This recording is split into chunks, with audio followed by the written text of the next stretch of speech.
Okay, welcome back to Advanced Applied Econometrics with me. So this week we want to talk about the maximum likelihood estimation, abbreviated MLE. Earlier we used the abbreviation ML. As you can see on the slide, however, with machine learning, which you got a chance to talk about previously already now, it got confused. So I will use MLE over here. So maximum likelihood estimation is another technique of estimation in econometrics, and it's quite general, flexible, and powerful. As you will see in the next week, because not only that we could handle the familiar continuous dependent variables that you have seen that we apply with ORS, but also with other special kind of variables like the binary or the truncated or sensor dependent variable we will see in the next week. Anyhow, so now go back to here. I would like to start the lecture this week with one example to motivate, also to give some intuition into the maximum likelihood estimator. And this example, it has a little bit more context, but similar setup as the example of yellow bone and red bones that you see on the slide. But I just like to give it more context, my preferences, so that it's kind of easier for us to imagine, but in case you got confused, then you could also refer to the slide. Okay, so the question today is, do we have gender balance? What is that? So for example, let's look at the cohort of children below 5 years old in one community or one country.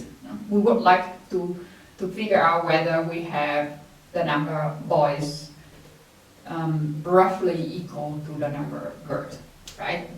That talk all kind of topics about social, culture, and labor force that you hear a lot on the media, but it's for some countries. Okay, so we set up a model in order to answer this question. No? So let's denote PB is the ratio of the number of boys in this cohort out of total children. And then PG is the ratio of number of girls over total children. So you could interpret these two P's as the probability of having a boy or having a girl within that community or that country, right?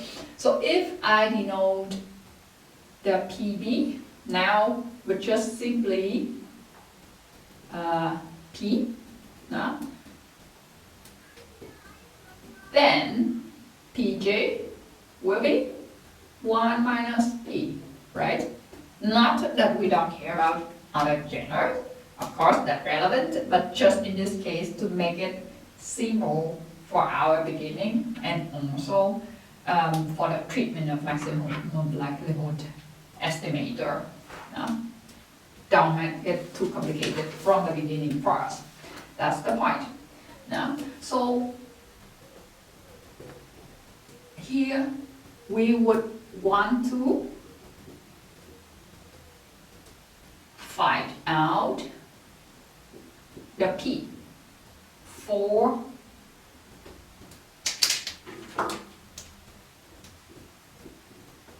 the whole population of that community, right? Those children below 5 years old of that country, for example. Okay. Now, because that would help us answer this question, how balance if P be similar to Pj or P equals 0.5, right? So number of boys and number of girls pretty the same. Nah?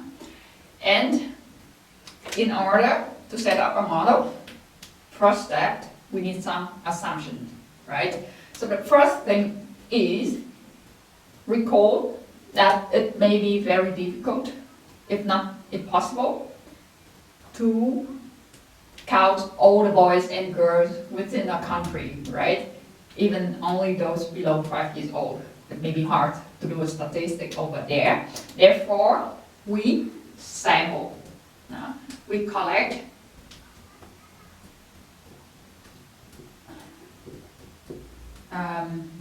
some representative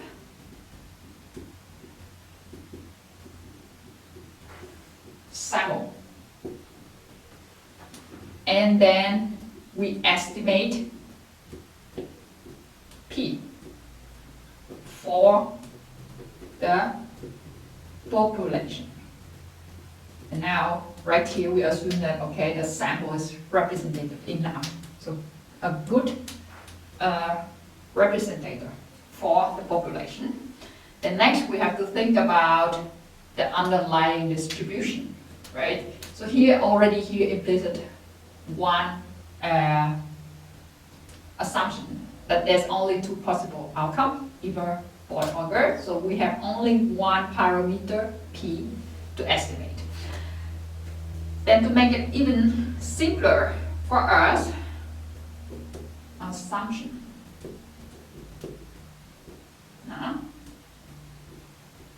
First, we assume within the family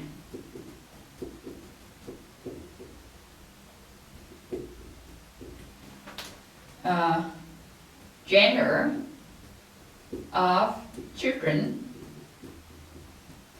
is independently randomly distributed. What does that mean?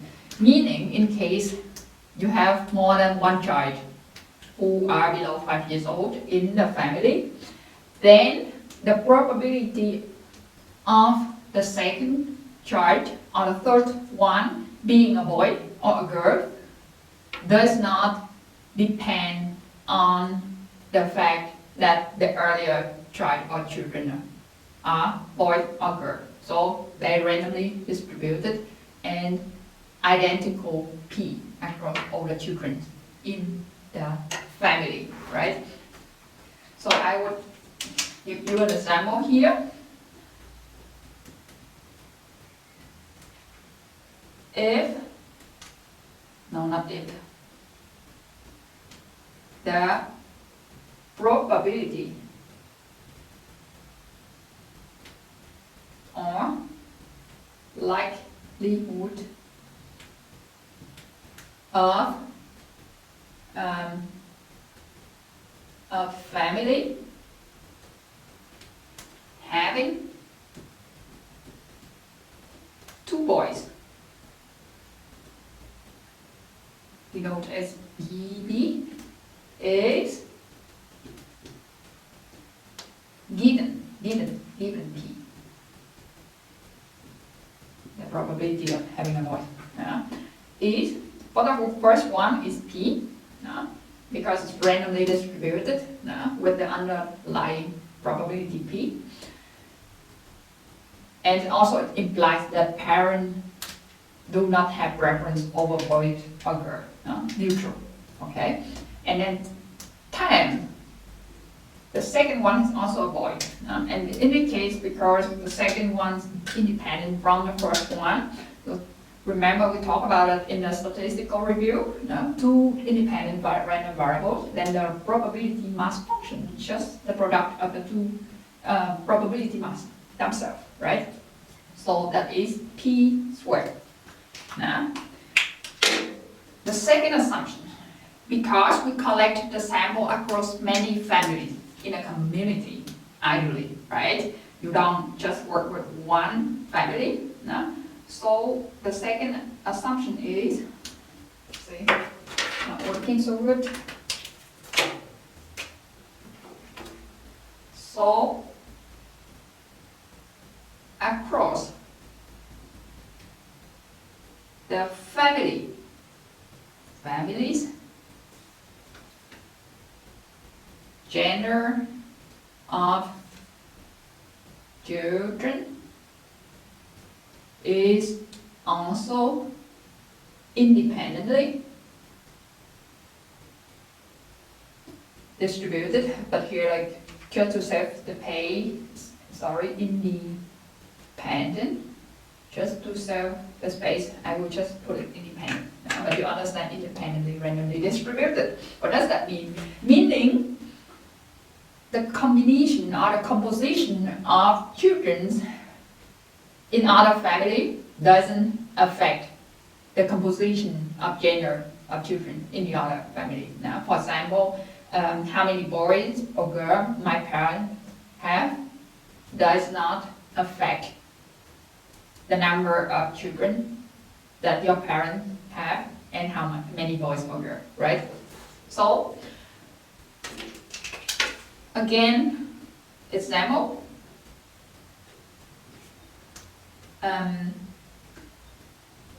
The probability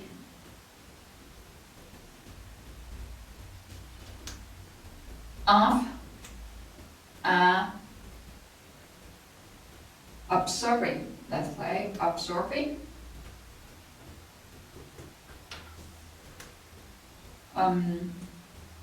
one family with two boys, the BB that we have seen above, and one family with one girl, J, is, again, think about independent.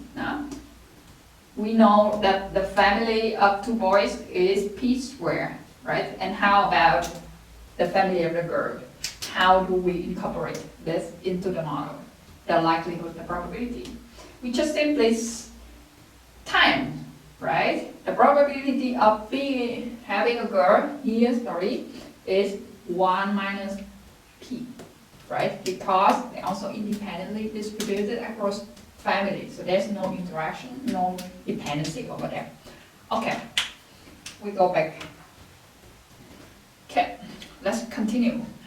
By the way, there are some boys playing music in the backyard with the mic. So just in case you wonder why you hear the music in the background. So now, back to the thing. We have collected a sample of 50 children from 30 families. Well, let me make it clear first, the reason why we have this kind of complicated with children and from family. You may ask, why don't we just care for the children if they're all independent at the end? But because actually I took this sample from one ebook, which I like very much, very intuitive for maximum likelihood estimation. And I plan to share with you the link, and so that I decided to keep the setup the same. And in case you want to look further, it's easier for you to compare. Remind me if I forget a link, okay? So now this is the sample of 30 families, but we only have 1, 2, 3, 4, 5, 6, 7 compositions.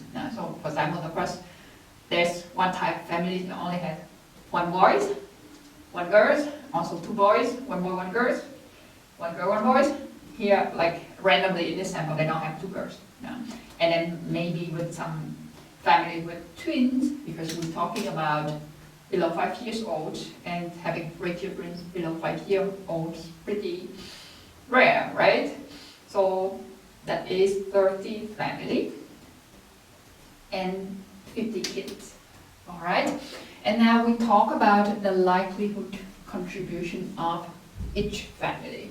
So what is the probability that you observe one certain family with a certain composition, like the example I gave before? So boy, we assume in the beginning is the P, right? The parameter that we're interested in now. And girl is 1 minus P to set. So given that the true probability of having a boy is P, then you observe a family with 1 boy with the probability also P, right? But you have here 6 families. And remember, the gender of the children is also independent across family, meaning you can just simply multiply the p across 6 families, and that is p to the power of 6 of this composition. So that's the likelihood contribution. I talk more about likelihood later, but for now let's stick with that. And then for GER, similar, right? 1 minus p to the power of 7, because we have 7 families of the same composition. Now, 2 boys, we also had. We said that before. If a family has 2 boys, then the probability observing that family given p is p squared. And you have 5 families, so p squared raised to the power of 5 equal p to the power of 10, right? Because you just multiply them one after other family. Boy and girl, so the first one is boy, and the second one independent from her brother, meaning 1 minus p.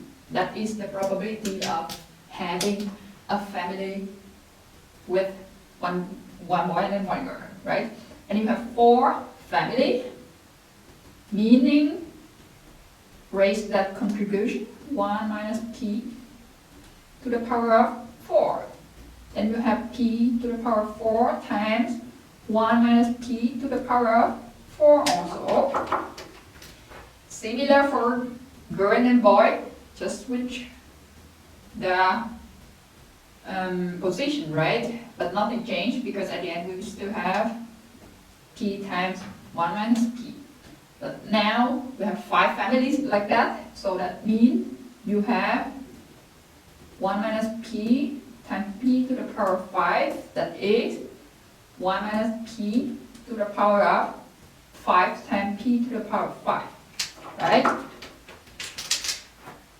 And then with 2 special families, it will be a bit lengthy, huh?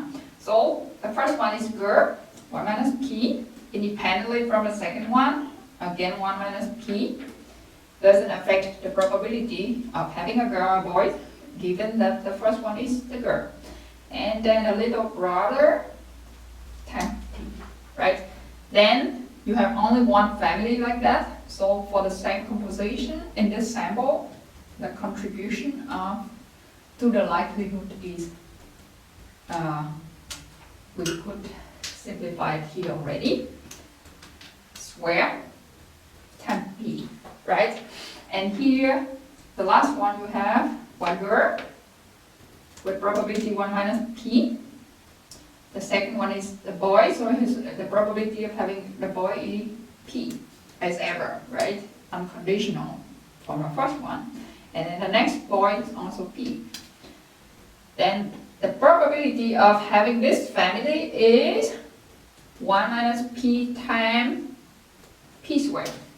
So that we have listed out the likelihood contribution of each family and the likelihood contribution of each composition with certain number of family in this sample.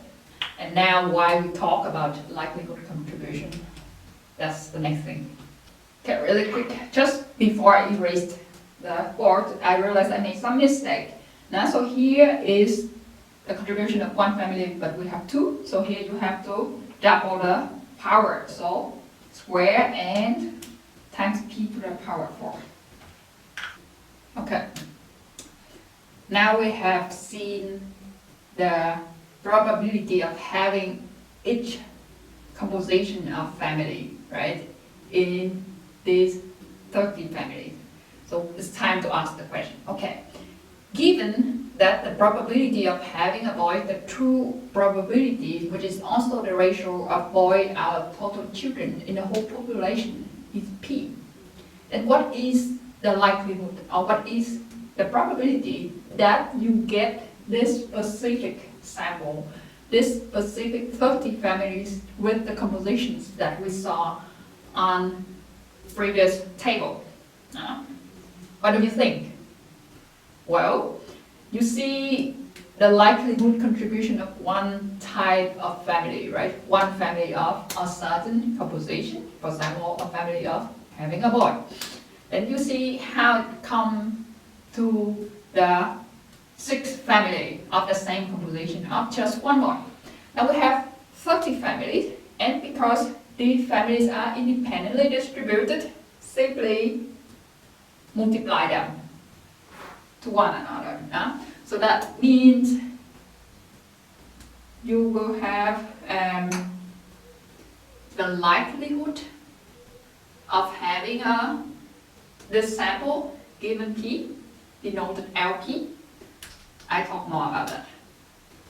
Equals, so the probability of having a boy to the power of 6, and then the probability of having a girl to the power of 7, and the probability, let me put R here so not confused with the P boy that we had earlier, of having 2 boy to the power of 5, and so on, and so on, and so on, and so on. And because these things we have calculated before, you could do it to check, but actually at the end it will be the probability, the P, probability of having a boy, to the power of 30, and 1 minus P to the power of 20.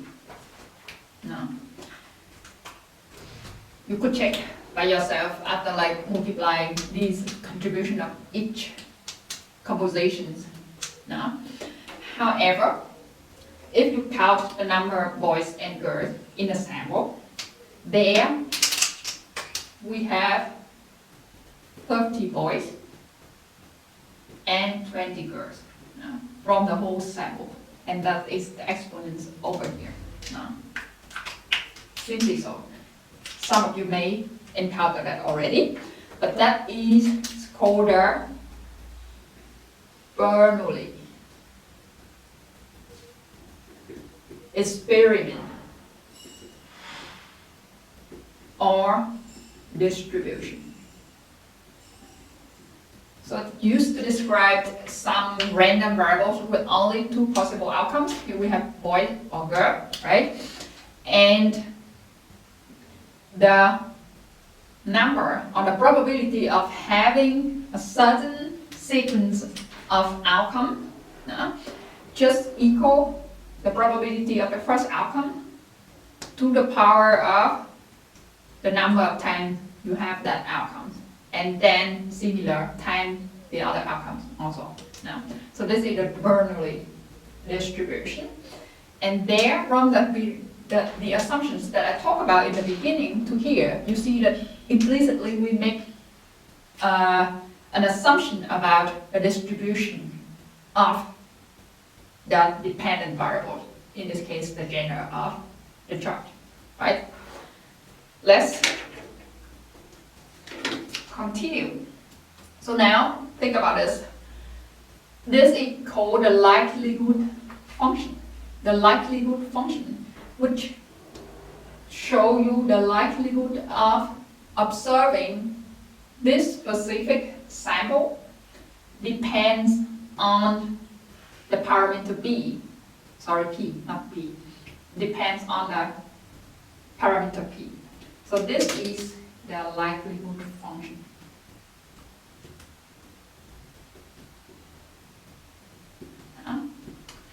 So it comes to the natural question, how about maximum likelihood? What does it have to do? Because from here the idea is you want to estimate P, right? You have a likelihood function. You want to find the true parameter, the true gender ratio underlying the population, so that the likelihood that when you draw a random sample, you get exactly this sample.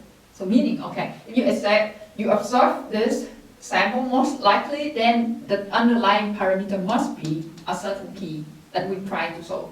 Okay, so then we go to maximum likelihood, find P so that the likelihood of observing this sample is maximized. Alright? However, here it's still quite simple. But for other cases, when you go further in more complicated setup, the likelihood function will not be that easy. So instead of maximum the likelihood function itself, we do monotone transformation. So we max the log LP instead. And I'm taking log, no? So log of p to the power of 30 times 1 minus p to the power of 20. This is the idea. Why? Why can we do that? Because when you maximize, when the likelihood function is maximized, the log of it is also maximized. That is the monotone transformation. And with maximum of the log likelihood, it's much easier for the computation. We could now write the log LP, likelihood of the sample, depend on the p. So it will be the log of p30 plus the log of 1 minus p to the power of 20. So log of a product equals the sum of the two logs. Okay? And then we could go further. LP equals 30 times log p plus 20 times log 1 minus p. Here we're talking about a natural log. Okay, now we have arrived to the setup, right? So we can see the idea how we could estimate the parameter p, in this case using another approach.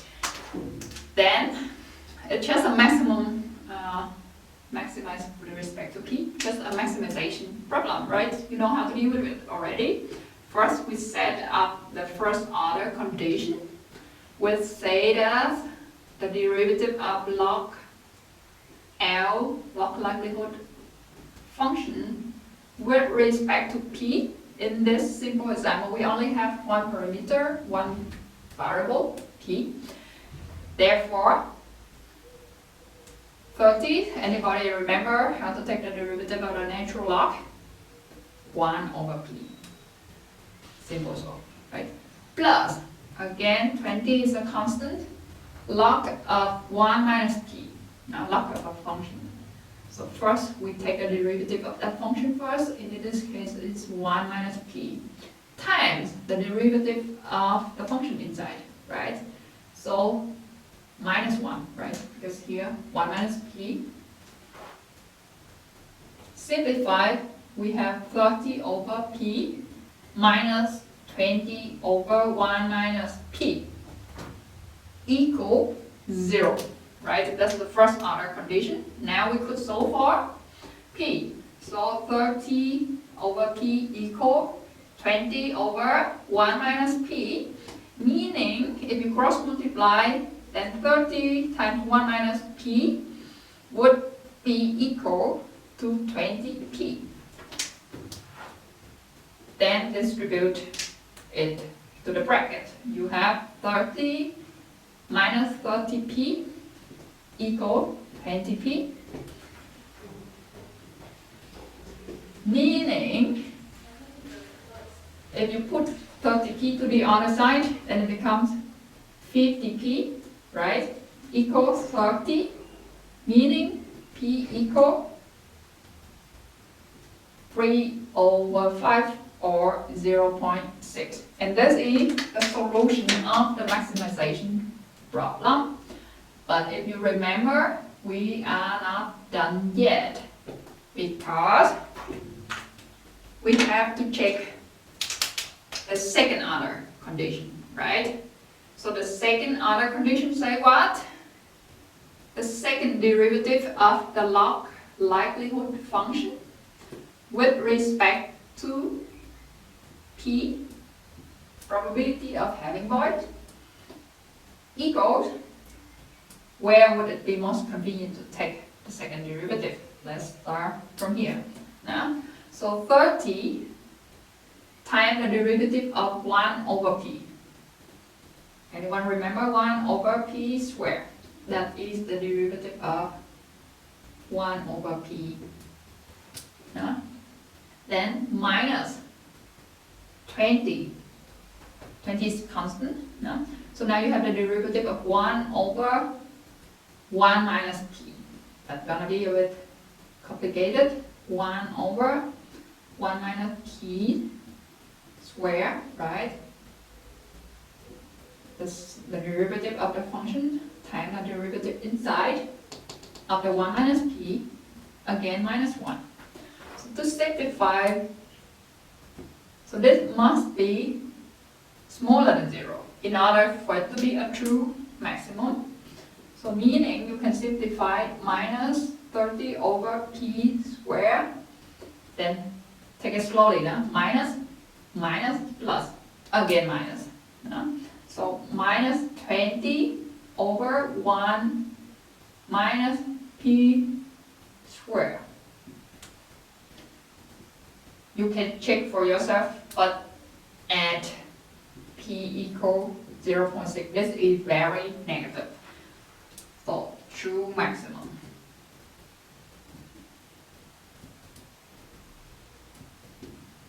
What would we conclude now at the end of the exercise? Huh?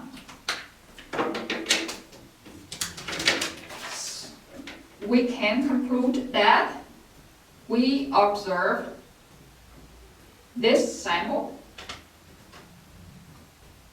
of 30 family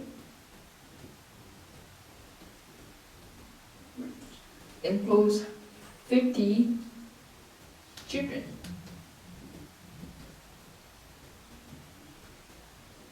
No S, because I was writing kids over here and children there. Most likely, because the likelihood of this sample is maximized, right? When the true ratio of boys out of total, or the true probability of having a boy in the population, no? 0.6, no? Or the ratio of boys out of total children in the population is 0.6. So what would we conclude? Remember the question we wanted to answer in the beginning is whether there's gender imbalance or gender balance in this population. And by looking at this sample, we concluded that there is gender imbalance, right? Of course, it depends on, as you always know, which sample you get, right? But here we assuming that we have a very representative sample already, meaning there's really gender imbalance. We have less girls than boys below 5 years old. No? So that is kind of to give you a slow motion example of how to use maximum likelihood, even though, you know, if you look at this 0.6, it's actually concise. If you take 30 boys divided by 50 children, in total you also intuitively guess that it's 0.6, right? But that is what you get from the sample. And I walk you through this in order to give you the idea. That is why we use maximum likelihood. No? So the two things to keep in mind. First of all, we actually willing to make some assumption about the true underlying population where we draw the sample out. What is that assumption? Assumption about the distribution of the gender, no? It's a Bernoulli distribution. No? And second of all, we make also some assumptions about the representativeness of the sample. So that's the important thing. In order for maximum likelihood to work, it's contingent on the underlying. You have to make an assumption about distribution first, and this is already different from the case of OS before. Remember, we never make a real assumption about the dependent variable in order for it to work apart from this continuous, right?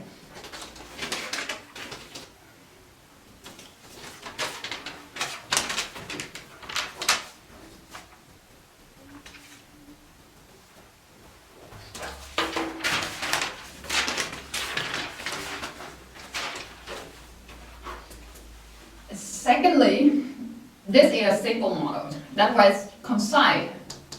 If you take 30 divided by 50. However, now imagine a more complicated setup where you have other assumptions that doesn't point you toward the Bernoulli distribution anymore. For example, what if you assume that the gender of the second child is dependent on the first one? No? So is there any possibility that, like, if you have one boy already, it's more likely that you get the second one also the boy, also the girl? It's something like that. Or like, how if parents prefer boy more than girl? No? Or vice versa? Or family is not independent. There's the competition between one family and the neighbor about, having a boy or having a girl. So such things will make the models more complicated. In this case, you will not have just one parameter P to estimate it, but also all kind of, conditional probability of having a boy, given that the first one is girl, and then conditional probability of having a boy, given that the first one is a boy, and so and so and so. No? So in that case, it will be more complicated, but the principle remains the same. And you could go through the link that I will post and see how it's set up. It's pretty interesting.